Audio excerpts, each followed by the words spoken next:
this topic, force between two current carrying conductors. We already have a formula, F is equal to IL vector cross B vector, force acting on a current carrying conductor due to the magnetic field. We already have this formula. Now we will get a improved form of the formula.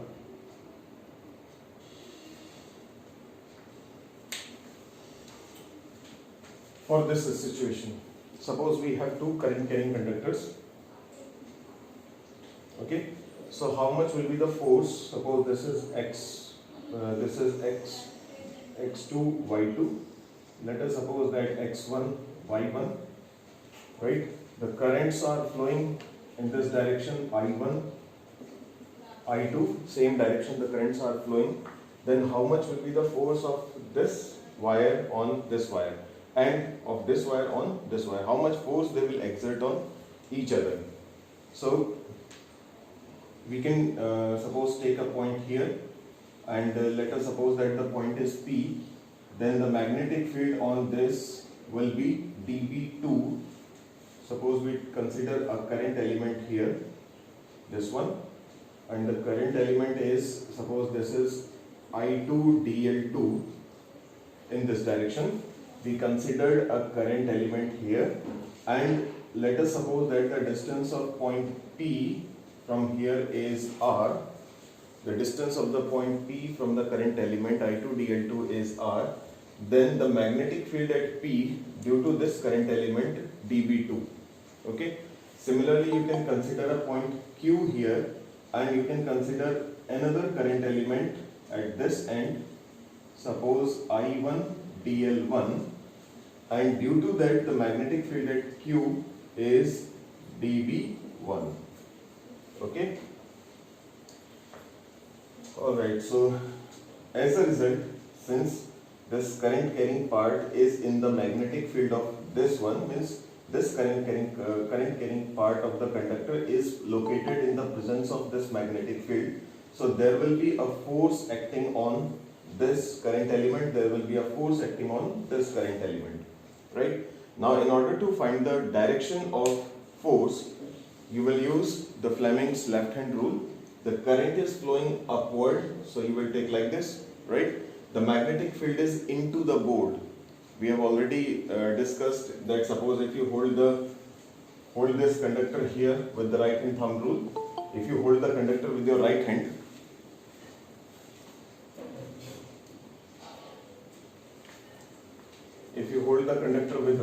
then for all the points which lie on the right side of this conductor, the magnetic field will be perpendicular to the board and inward. Okay, so it means that this dB2 is perpendicular to the board and inward. Now use your Fleming's left hand rule. Current flowing is upward. This is for current, this is for magnetic field. So current is upward, magnetic field is into the board. So the direction of thumb represents the direction of force. So force on this is this dF, you can say dF1 will be in this direction. On the other hand, on this end, now look at the magnetic field of this one. So you can see that for all the points, for this conductor, for all the points which lie on the left side of this conductor, the magnetic field is perpendicular to the board and outwards, right? So it means that dB1 is perpendicular to the board and outwards. So now for this means for this one, I2 dL2, this is the direction of current. Okay, magnetic field is outward, it should be like this. This current is upward, magnetic field is outward, so the direction of thumb means this direction. This is the force on the current element I2 dL2. Okay, so this way the force is acting on I1 dL1 and I2 dL2. Now first of all, I will find out that how much is the force on. I will first find out how much is dF1. So for that we will need this dB2, because what will be the value of dF1? It will be I1 dL1 into dB2. Okay, so we need the value of dB2 first. It is mu naught upon 4 pi I. Yes, dB2 is because of this conductor, so it will be I2 dL2 cross R, which one? this direction r21 vector. Okay, r21 vector upon r cube, right? This is your dv2 mu naught upon 4 pi I2 dl2 cross r21 vector upon r cube by using Biot-Savart law. We already have discussed.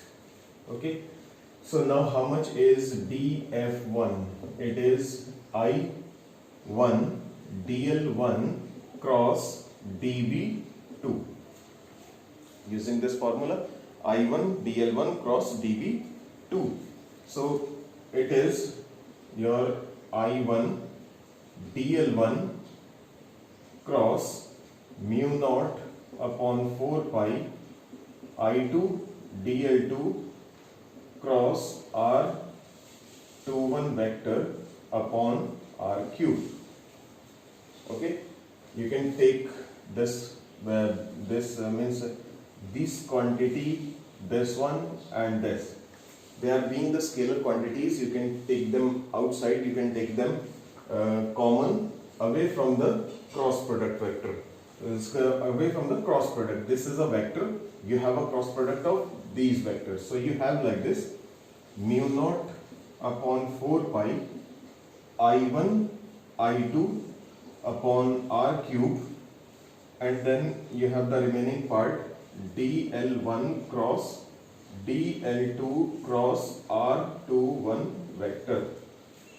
Okay, dl1 cross dl2 cross r21. Now this is vector triple product. So we have a formula for vector triple product, A cross B cross C. Suppose you have like this, it was like this, they were already there. So you can write B, just a minute. The formula for vector triple product is C dot A into B minus B dot A into C. Okay. The vector triple product, the formula is C dot A into B minus B dot A into C. You will find this formula in your mathematics part. Okay. There is a chapter in class 12th which is vector algebra. In that vector algebra chapter you can obtain, you have that formula. But since in physics we don't need the derivation of this formula, we can use the formula directly here. So using this formula, what we get is here is equal to mu naught upon 4 pi, or simply I will find out this value first and then I will substitute the value here. So you have dl1 into dl2 cross r21 is equal to r21 dot dl1 into dl2 minus dl2 dot dl1 into r21. Okay, so this formula we have. Now r21 is this one, this vector from q to p is r21, this one, and dl1 this one dl1 is this vector upward, means like this. What is the angle between the two vectors? It is 90. So how much will be r21 dot dl1? r dl1 cos 90, means what is the dot product of two perpendicular vectors? Dot product is a dot b cos theta, and theta is 90, cos 90 is 0. Simply means that this value will be 0.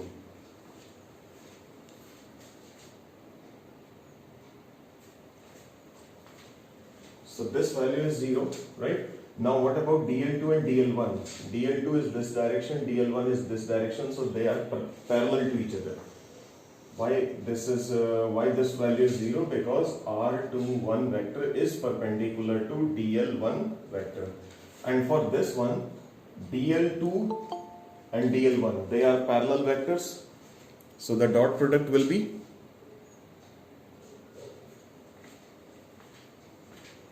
dl2 and dl1, they are parallel vectors, so theta is 0, cos 0 is 1, so the value will be dl1 dl2 dl1 dl2 r2 1 magnitude. Okay, will not take the magnitude, it should be like this, dl1 dl2 into r21 vector. So your the answer for this triple product is this much. Okay, and you have a minus sign also, this minus sign which is here in before. So we will write the formula here, we will write the answer. So from here we get that df1 is equal to mu naught upon 4 pi I1 I2 upon r cube, and we have minus dl1 dl2 r2 1. This we get.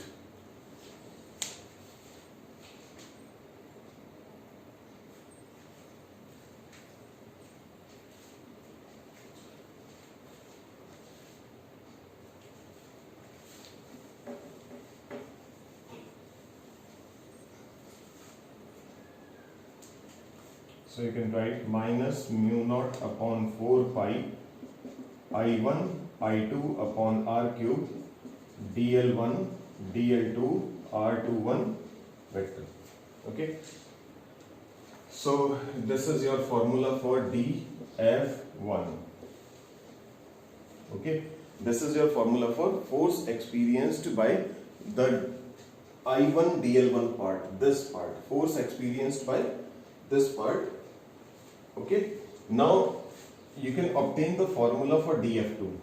What if you will follow the same process, then what you will get, the formula for df2 will be equal to minus mu naught upon 4 pi. Similar way you will follow, and you will get I1 I2 upon r cube, and here you will get dl1 dl2 also, but here it will be r12 vector. Okay, this will be the formula. If you proceed in the same manner, then you get this formula. Now you can see that r21 is equal to minus r12. So by suppose if I replace this by r21, then I will have to put a minus sign. That minus will make it plus, and then you will get df1 is equal to minus df2. It means this force is in accordance with Newton's third law of motion. The force experienced by this part will be equal and opposite to the force experienced by that part. Means df2 is equal and opposite to df1. Okay, all right. What this negative sign indicates here? The negative sign indicates that the forces are attractive in nature, they are equal and opposite. Okay, so the force, if the force on this part is towards that side, so the force on this part is towards this side. So it means the forces are attractive in nature. So if you have the currents in the same direction, it depends on the current, right? So if you have currents flowing through the two conductors in the same direction, then the forces between the conductors will be attractive in nature. And if they are opposite in direction, suppose I1 is upward and I2 is downward, then the forces will be repulsive in nature. So it depends on the direction of current. Now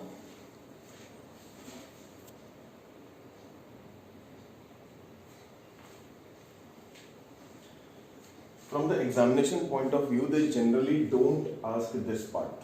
Okay, this part is not important exactly from examination point of view. They never ask this section. What they ask is the section next to it, and that one is very important, and that one is easier to derive as compared to this one. It is not important from examination point of view.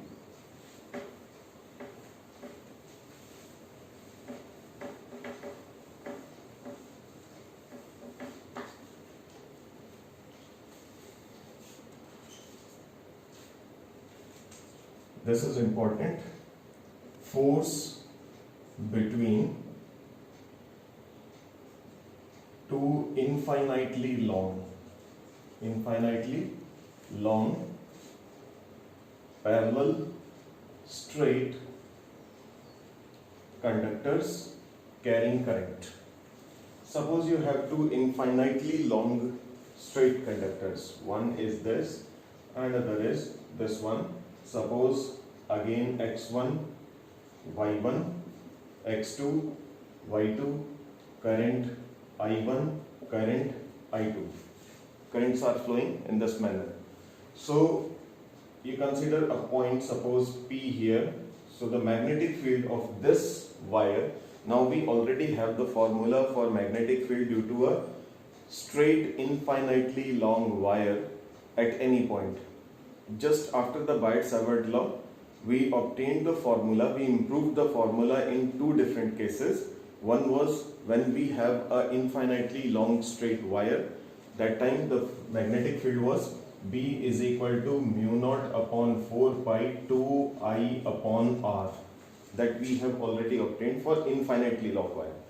And another special case was when the current is flowing through a circular ring.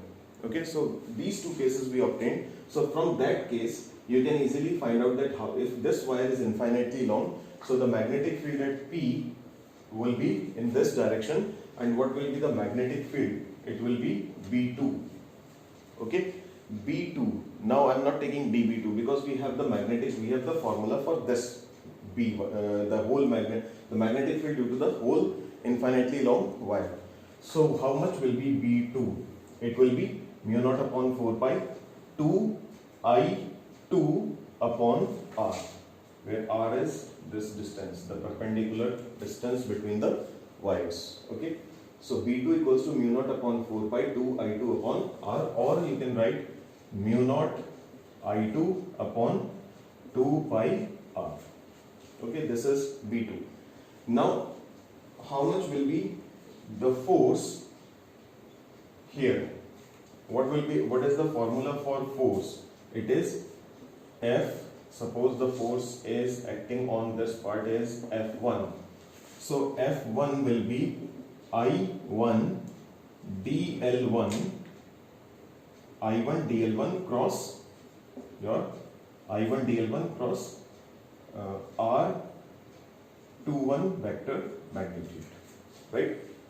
Not magnitude, IL vector cross, IL vector cross B vector. It should not be R21, it should be I1 dl1 cross B2, this one, ILB. You have the formula IL vector cross B vector. So F1 will be I1 dl1, I1 dl1 you will consider here, and B2, the magnetic field in which that I1 dl1 is present. Now if this is your force, what will be F1 upon L, the force per unit length. That for that force per unit length, your this value will become 1. Okay. Now first of all, if I want to write this value, how much I1 dl1 cross B2? A B sine theta, right? How much is theta here? Theta is I1 dl1 is here and B2 is perpendicular to the board and inward. So the angle between them is 90. So A B sine theta, sine 90 is 1. So it is nothing but I1 dl1 B2. Okay, I1 dl1, the magnitude of A into magnitude of B into sine theta, and theta here is the angle between I1 dl1 and B2. So their angle is 90, so you can say sine 90 is 1, so I1 dl1 B2. Now if suppose I divide this F1 by dl1, F1 upon dl1, then it becomes force per unit length of x1 y1.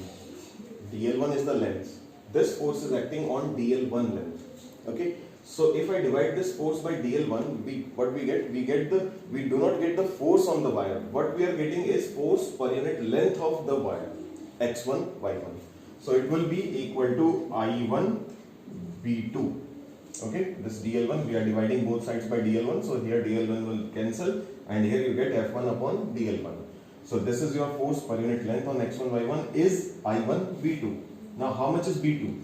B2 is mu naught upon 2 pi I1 I2 upon R. This is your F1 per unit length. The force per unit length acting on this wire is mu naught I1 I2 upon 2 pi R. And once again I am repeating, we cannot find the force on this wire because the wire is infinitely long. What we can find is the force per unit length, and that force per unit length is having this formula, mu naught upon 2 pi I1 I2 upon R. Okay. Now if you suppose obtain the formula for this one, force per unit length on x2 y2, then what you will get is the magnitude will be same, right? Magnitude will be same, but the direction will be opposite. Okay.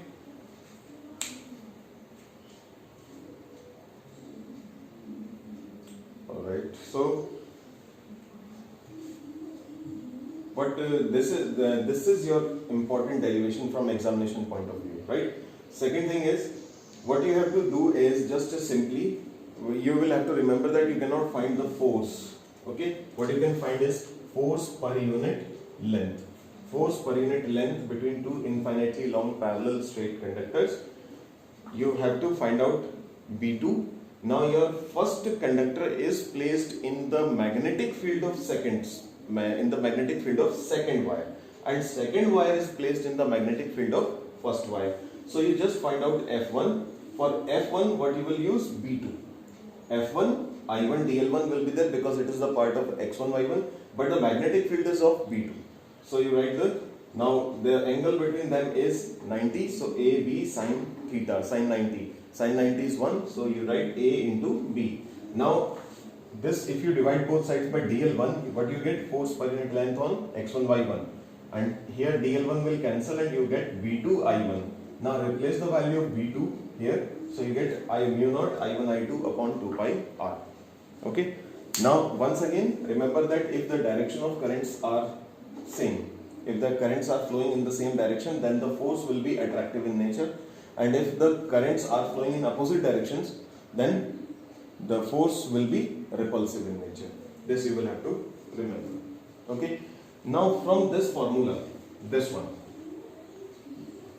very important thing which they generally ask along with this part, how the question will come. They will ask you, find the expression for force per unit length between two infinitely long parallel straight conductors. That will be a part. Along with that, they will attach a supplementary part that, and hence define 1 ampere current. So from this formula, we can define 1 ampere current also. Definition of 1 ampere current, and which is actually your SI definition. The definition we use in SI to define the SI unit of SI unit of current, electric current. So we have this formula. Suppose if I denote this by small f, so this is force per unit length is equal to mu naught upon you can say mu naught upon 2 pi, right? I1 I2 upon R. Okay. Suppose if I take I1 equals to I2 equals to 1 ampere and R equals to 1 meter, right? Then how much will be force? Equals to, this will be mu naught upon, you can write 2 times of mu naught upon 4 pi. So it will be 2 into 10 raised to minus 7. See, mu naught upon 4 pi, mu naught upon 2 pi, you can write 2 times of mu naught upon 4 pi. Now how much is value of mu naught upon 4 pi? It is 10 raised to minus 7. So you can write 2 into 10 raised to minus 7 Newton per meter, because this is force per unit length, right? So it is 2 into 10 raised to minus 7 Newton per meter. Now with the help of these quantities, you can define 1 ampere current. Okay, how we will define? The current flowing through 2 wires is said to be 1 ampere. Okay, the current flowing through 2 wires, or you can say simply the current flowing through a wire is said to be 1 ampere if it exerts a force of 2 into if it exerts a force per unit length of 2 into 10 raised to minus 7 Newton per meter on a similar wire means with the same current, okay, on a similar wire placed at a distance of 1 meter in vacuum, right, in vacuum or free space, right. So you will have to account for all these conditions. Once again I am repeating, the current flowing through a current flowing through a conductor is said to be 1 ampere if it exerts a attractive force of 2 into 10 once again I am also missing that particular point, that it is not force, it is force per unit length. Let me repeat once again. The current flowing through a conductor is said to be 1 ampere if it exerts a force per unit length of 2 into 10 to the power minus 7 Newton per meter on a similar conductor placed at a distance of 1 meter in free space or vacuum, right. This is the definition for 1 ampere current, okay.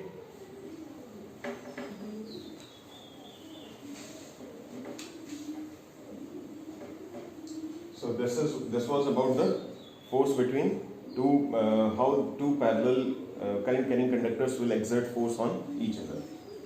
Now we move on to the next section, which is one of the most important parts of this chapter, and that is Ampere's circuital law. Ampere's circuital law. Right, this is one of the important topics of this chapter. Right, what Ampere's circuital law states, right? You simply remember that this expression B vector dot dl vector. What Ampere's circuital law states that the line integral of magnetic field over a closed surface, this for closed surface, is equal to mu naught times the total current threading through it, okay. The total current threading through it. Threading means crossing the loop. Suppose you have a loop, right? If you have suppose I pass a wire here and it carries a current I, okay. If it carries a current I, then the current threading through it is I. Now if suppose I turn this wire in this way, so this I goes there and then again comes back, okay. So now the current threading through it is 2I. Once I and then again the same I again crosses the loop, so 2I. Now it is again crossing is I, so 3I. Again crossing it is 4I. Again I, so it becomes 4I. So threading through it means what is the total current that crosses the loop, okay, crosses the loop. So this is your statement for Ampere's circuital law, that line integral of magnetic field over a closed loop is equal to mu naught times the total current threading through it, okay. This is your Ampere's circuital law. Now what is the benefit of this Ampere's circuital law is, we can use this Ampere's circuital law to obtain the expression for magnetic field in complex situations, like suppose we have a solenoid like this. So we know that what is the magnetic field due to a circular ring, current carrying circular ring at any point on the axis. But what about such type of figure? Now this, if you go by Biot-Savart law method to find the magnetic field, it will become very difficult to obtain the magnetic field. On the same hand, suppose you have a structure of this type, which is called as a toroid. Now in this case again, it will be very difficult to find out the magnetic field using Biot-Savart law. So in such type of complex cases, we can easily find out the magnetic field with the help of Ampere's circuital law. Okay, first of all we will prove this law, we will obtain the proof of this law. Suppose we have a loop and let us suppose that the current passing through it is I It's on the plane, right? Now, let us suppose this is the loop. This is the wire loop we have, and a current I is passing through this loop. So what we will do, we will consider any point, any part here, the current element. This is your suppose DL part. Okay, let us suppose that we consider this DL part at the point P, and the radius of the circular loop is suppose A. Let us suppose that A is the radius of the circular loop. We considered a point P, there we considered a infinitesimally small part of the loop, that is DL. Okay, then what will be the direction of what is the direction of magnetic field here? It is tangential. This is B vector. Okay, how we will obtain? You just hold the conductor with your right hand. Now point the direction of thumb along the direction of current. So you can see that my curling fingers will represent the direction of magnetic field. So my curling fingers are representing the direction of magnetic field like this, tangential to the loop. Now what is the angle between B vector and DL vector? It is 0. So we will directly obtain this value. How much is B vector dot DL vector? It is over the closed loop B DL cos 0. Now cos 0 is 1. This is B DL. Okay. Now what is the formula for magnetic field due to a straight conductor? We already have that. It is mu naught I upon 2 pi A. Magnetic field due to a straight current carrying conductor is mu naught I upon 2 pi R. Mu naught I upon 2 pi A. So line integral into DL. So mu naught I upon 2 pi A being constant, you can take outside, and DL is inside, because mu naught upon 2 pi is a constant. I is the current flowing through the wire. You consider your DL here or at any point on the loop, means the position of DL cannot change the current flowing through the conductor. So it can be considered as a constant. Again, considering DL at any point will not change the radius of the circular loop. So this is also constant. So now you have DL. Now if you integrate the part of the DL, if you will integrate, you will get the whole length of the circular loop, and that is circumference of the loop, mu naught I upon 2 pi A into 2 pi A. Now 2 pi A will cancel, and you get mu naught upon I. So B vector dot DL vector over the closed loop is equal to mu naught times the current flowing through it, mu naught I.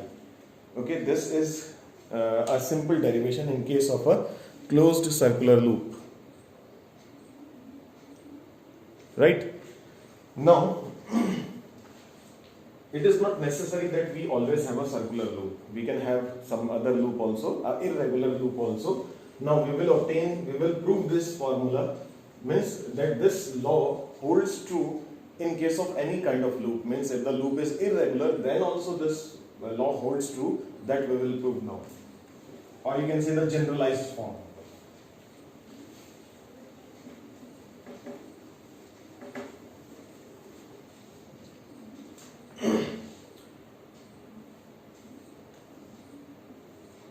Suppose we have any irregular loop, right?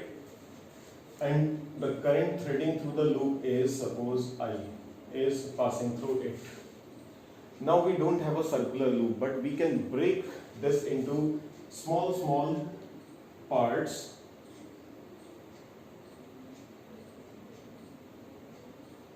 We can always break this loop into small parts in such a way that these infinitesimally small parts, each infinitesimally small part can act as the part of a circular loop, means can be considered as an arc.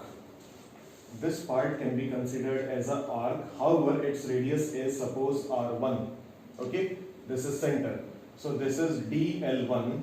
We break DL1, we break the circular loop into small parts, DL1, DL2, DL3, right? Then DL4, DL5, like this. We break the whole loop into small parts, and each small part, I can give you an example. Suppose you can see that this is not a circle, but if I take only this part, okay, then this part only, this part, you can always draw a circle using that part if that part is infinitesimally small.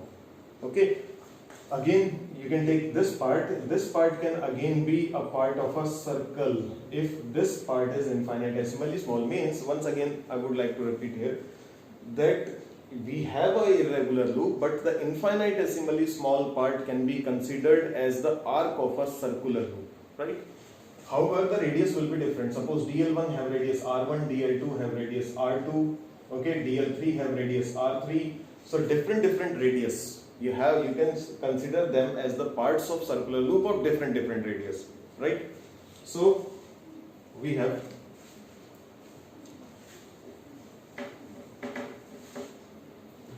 now at each loop, what will be the direction of magnetic field? It will be always along the dl direction.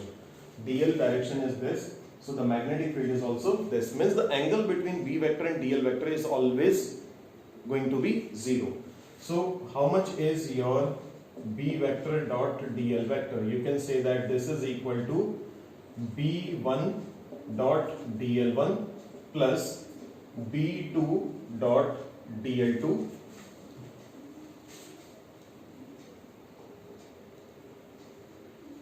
right, plus and so on.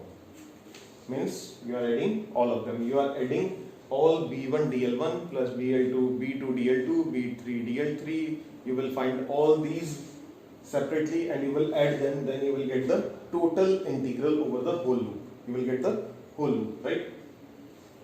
We should not mark here this one, right? B1 dl1, B2 dl2, and we will add all of them. Now what this will be? B1 dl1 plus B2 dl2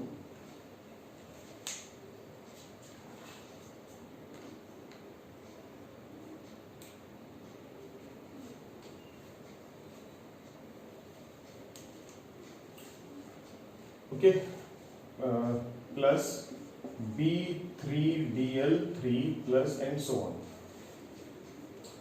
What we are doing is we are getting the line integral of magnetic field for individual dl1, dl2, dl3, dl4 and adding them, and then we will get the line integral of magnetic field over the closed loop, over the whole loop, right? So now at all the parts, at all these dl parts, every time the angle between B vector and dl vector is going to be 0. Means B1 and dl1 will be in same direction, B2 dl2 will be in same direction, because you can see that this is a part of a circular loop. Now if you hold this wire and you find the direction, then direction will be always tangential, and tangent, the direction of tangent and direction of dl is going to be same. So every time the dot product, we are finding the dot product, and the angle between the vectors is going to be 0. Cos 0 is 1, so you will write A dot B is equal to AB. A dot B is AB, like this. Okay. Now, how much is going to be B1? It is mu naught upon 2 pi, mu naught upon 2 pi, I upon R. Now, I is same, but R will be R1. Okay, for the first one, this R is R1, I is same for all the parts because I is the current passing through the conductor. Then you have dl1, okay, plus for B2 it will be mu naught upon 2 pi I upon R2 dl2, okay. Then mu naught upon 2 pi I upon R3 dl3 and so on, okay. Now again mu naught upon 2 pi is a constant, I is a constant, you can take outside the integration and can take common also.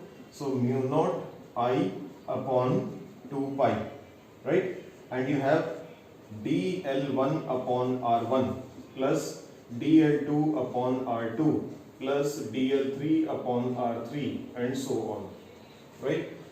Now if I apply that formula, suppose it forms an angle d theta 1 here, d theta 1 here. This forms an angle d theta 2 here, and using that formula theta equals to L upon R. So d theta 1 will be equal to dl1 upon R1. So it means that this will become d theta 1, this will become d theta 2, right? And that one will become d theta 3. So it becomes mu naught I upon 2 pi, and you get d theta 1 plus d theta 2 plus d theta 3 and so on. Okay. Now you can take integral common.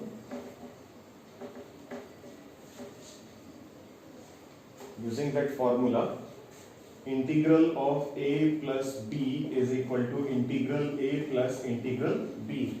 So if you have integrals, the sum of two integrals, you can take the integral common and you can add them. Similarly here, you can write mu naught I upon 2 pi, and this will be integral of d theta 1 plus d theta 2 plus so on, right?